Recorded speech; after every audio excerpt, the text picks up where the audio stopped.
هل الكيتو دايت صحي ولا مش صحي؟ طب خلينا نتفق الأول إن اللي احنا بنعمله بره المستشفى هو مش كيتو دايت، هو حاجة اسمها موديفايد كيتو دايت.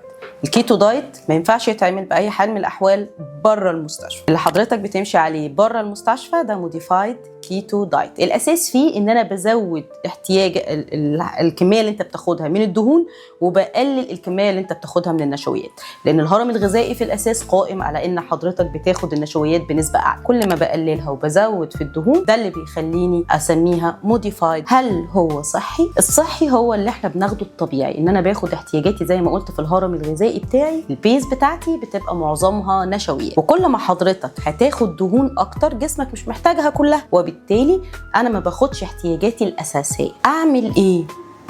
الاساس ان حضرتك تروح لطبيب يتابع حضرتك علشان ما نعملش حاجه غلط. انا ماشي مثلا على الكيتو دايت علشان انا بعمل ماسل بالك او بعمل عضلات، حضرتك بتعمل عضلات يبقى اخد بروتين في الاساس، هو الاساسي علشان اعمل ماسل بالك او ان انا اقوي عضلات. اما الكيتو دايت فهو محتاج متابعه جامده من الطبيب المتابع لحضرتك علشان نوصل لافضل النتائج من غير complications.